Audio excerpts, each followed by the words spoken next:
কুমিল্লার ১৪গ্রাম উপজেলায় এক বীর মুক্তিযোদ্ধার গলায় জুতার মালা পরিয়ে লাঞ্ছিত করার ঘটনা ঘটেছে। গতকাল রবিবার দুপুরে উপজেলার কুলিয়ারা প্রাথমিক বিদ্যালয়ের সামনে হেনস্থার শিকার হন বলে জানিয়েছেন বীর মুক্তিযোদ্ধা আব্দুল হাই কানো। ওই ঘটনার ১ মিনিট ৪৬ সেকেন্ডের একটি ভিডিও গতকাল রাতে ফেসবুকে ছড়িয়ে পড়লে অনেকেই বিষয়টি নিয়ে ক্ষোভ প্রকাশ করেছেন।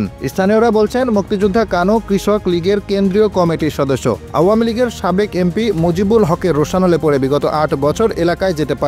বাড়িঘরে হামলা করা সহ একাধিক মামলা দেওয়া হয় ওই বীর মুক্তিযোদ্ধার নামে। গতকাল দুপুরে বাড়ির পাশের গ্রামে তাকে একা পেয়ে স্থানীয় অন্তত ১৫ থেকে ২০ জন ব্যক্তি তাকে হেনস্থা করে গলায় জুতার মালা পরিয়ে দেয়। পরে তাকে লাঞ্ছিত করা হয়। তাদেরই একজন ঘটনার ভিডিও করেন। ৭৮ বছর বয়সী আব্দুল হাই কানুর বাড়ি ১৪ গ্রামের বাতিসা ইউনিয়নের লুদিয়ারা এলাকায়। তিনি আওয়ামী লীগের রাজনীতির সঙ্গে জড়িত ছিলেন। হেনস্থাকারীরাও একই এলাকার বাসিন্দা। ফেসবুকে ছড়িয়ে পড়া ওই ভিডিওতে দেখা যায় দুজন ব্যক্তি মুক্তিযোদ্ধার কানুর হাত টেনে সামনে নিয়ে যাচ্ছেন। কানুর গলায় রশি দিয়ে বাঁধা কয়েকটি জুতা দেখা যায়। তার আশেপাশে ঘিরে ছিল আরো ১০-১৫ জন লোকজন। এক পর্যায়ে কানু জুতার মালা সরিয়ে এলাকায় থাকার আকুতি জানালেও তাকে এলাকা ছাড়ার হুমকি দিতে থাকেন ঘিরে থাকা লোকজন। ওই ব্যক্তিদের একজনের বলতে শোনা যায়, গ্রামের লোকের সামনে মাপ চাইতে পারবেন কিনা। তখন কানুকে ২ হাত উপরে তুলে মাপ চাইতে দেখা যায়। ঘটনার পর অসুস্থ অবস্থায় ওই মুক্তিযোদ্ধাকে ফেনীর একটি হাসপাতালে ভর্তি করা হয়েছে। তিনি সাংবাদিকদের বলেন, স্থানীয় প্রবাসী আবুল হাশেমের নেতৃত্বে অহিদ, রাসেল, পলাশ সহ ১০ থেকে ১২ জন আমাকে একা পেয়ে জোর করে জুতার মালা গলায় দিয়ে ভিডিও করে।